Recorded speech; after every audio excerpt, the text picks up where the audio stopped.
The death of Daeron the second Targaryen marked the end of an age of light and the beginning of an age of shadows.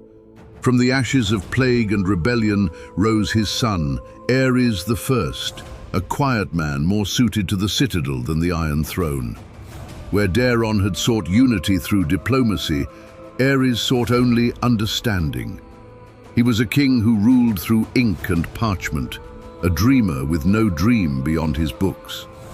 Crowned amid the mourning of a dying city, Aerys inherited a kingdom weary from war and sickness. The great spring sickness had swept through the realm like divine punishment, killing tens of thousands. The stench of death still hung over King's Landing when the new king took his seat upon the Iron Throne.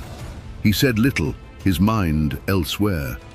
The maesters described him as courteous but distracted, the lords as harmless but absent. Yet even in those early days, one truth became clear. Aerys cared more for scrolls than for crowns. It was whispered that he sought answers in the old Valyrian texts, fragments of prophecy, tales of magic, lost arts that had died with the dragons. To him, ruling was not purpose, but burden. "The realm will keep itself," he once told his hand. And for a time it did, because his hand was Brynden Rivers, the albino sorcerer called Bloodraven, who ruled with eyes in every shadow. If Aerys the First was the mind, then Bloodraven was the hand, cold, precise, and merciless. For decades, Brynden Rivers had served the Targaryens as spymaster, general, and now is the true power behind the throne. His network of informants, known as the Little Birds, reached every hall and hovel in Westeros. It was said that not a word could be whispered in the Seven Kingdoms without Bloodraven hearing it. To the small folk, his vigilance brought safety. To the nobles, it brought terror. He crushed plots before they began, executed traitors before they spoke, and ruled in the king's name with ruthless efficiency. Some said Aerys barely knew what decrees were issued in his name, that the king spent his days in the library while his hand governed the world outside. And yet, Bloodraven was loyal. He saw in Aerys a kind of purity, a man untouched by greed or ambition. He called him the most honest king who ever lived, though honesty alone could not hold a realm together. Rebellion still simmered across the narrow sea, where the exiled sons of Daemon Blackfire plotted revenge. The Blackfire pretenders, led by Bittersteel, had sworn never to rest until the Red Dragon fell. Bloodraven hunted their agents relentlessly. Spies vanished, ships burned, and conspirators found themselves strangled in their cells before dawn. To his enemies, he was a monster. To Ares, he was simply useful.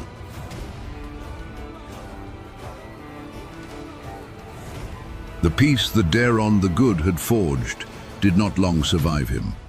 The children of Daemon Blackfire and his loyalists had fled to Essos after their father's death, but exile only sharpened their hatred.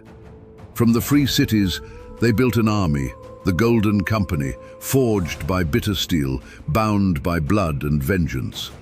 Their cry was simple: a true dragon should rule. Throughout Ares' reign, whispers of invasion haunted the court. Each year, ravens brought rumors of ships mustering in Tyrosh or Mir, of sellswords bearing the Black Dragon banner. Bloodraven's spies moved swiftly, cutting down conspirators before their swords could be drawn. In 211 AC, the Second Blackfire Rebellion finally came. The pretender this time was Daemon the Second Blackfire, a handsome and naive youth whose dreams outpaced his cunning. He landed in Westeros with a handful of followers, hoping the realm would rise for him. It did not. Bloodraven captured him before he could draw a sword. The young man was imprisoned in the Red Keep, his rebellion extinguished before it began. Yet mercy was rare in those days. When whispers spread of a third Blackfire prince preparing to cross the sea, Bloodraven had Daemon quietly executed. The king neither ordered it nor protested it. If the hand thought it best, Ares said, then it was best. The maesters would later write that under Ares I, justice was swift but unseen. Peace endured, but it was the peace of silence and fear.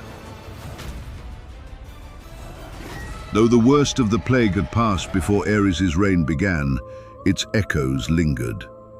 The great spring sickness had claimed the lives of countless lords, maesters, and septons, leaving empty castles and shattered families across Westeros.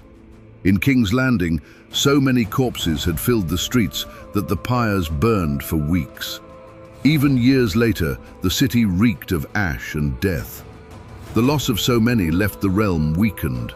Crops failed in the Riverlands, banditry rose in the Westerlands, and the small folk whispered that the gods had cursed the dragon's line. Ares offered no comfort. He held no audiences, called no councils. Instead, he withdrew deeper into his chambers, studying the ancient scrolls brought from Dragonstone and the ruins of Valyria. He spoke of dragons not as beasts, but as metaphors, symbols of destiny and decline. While the Hand ruled, the king searched for meaning in a world that seemed to be dying. Some claimed he sought to understand prophecy itself, that he delved into the mysteries of the prince that was promised, a savior spoken of in old Valyrian lore. Others believed he simply wished to escape the world around him. Whatever the truth, Ares spent his reign chasing secrets written in a language no one living could read. The people called him the Bookish King. To some, it was an insult. To others, a mercy. For unlike so many of his kin, Ares shed no blood. His reign was not glorious, but it was calm. And calm was a rare gift in Westeros. As years passed, the Iron Throne grew dusty beneath Ares' reign. The King's Council governed, his hand enforced, and the realm drifted through time like a ship without a captain. The maesters recorded few decrees, fewer wars, and almost no royal appearances. Ares took no wife and left no heir. Some said he had sworn himself to celibacy, others whispered of sickness or of strange obsessions that kept him from women entirely. The truth was simpler. He preferred solitude to company, parchment to people. He was often found wandering the libraries at night, tracing his fingers over ancient maps, speaking softly to himself of lost dragons and forgotten magics. When courtiers approached him with matters of governance, he nodded politely, offered no answer, and returned to his reading. "Let Bloodraven decide," he would say. "He sees more than I ever could." But even the spider cannot spin forever. As Ares withdrew from the world, so too did the realm begin to crumble. Corruption spread through lesser courts, and old grievances festered. The small folk had peace but no guidance, law but no justice. The Iron Throne had never seemed so cold. When Aerys the First Targaryen died, the realm scarcely noticed. He left behind no children, no triumphs, and no monuments, only a trail of ink and ash. Yet his reign, quiet as it was, bridged two ages, the wisdom of his forebears and the chaos that would soon engulf the dynasty. He had ruled in a time when dragons were gone, magic fading, and faith in kingship itself beginning to rot. The people called him the Forgotten King, and perhaps that was fitting. For while others burned the realm in glory or madness, Aerys simply let it fade into shadow. After his death, the crown passed to his younger brother Maekar, a hardened warrior forged by war and disillusion.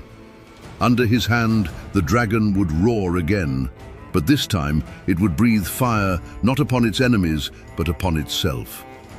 In the next episode, the Iron Throne passes to Maekar, the first Targaryen, a stern and unyielding king who sought to restore the honor of his line. Yet beneath his rule, new storms brewed. From the Blackfire's return to the rise of a wandering knight and his boy squire named Egg. The time of quiet is over. The age of fire and trial begins again.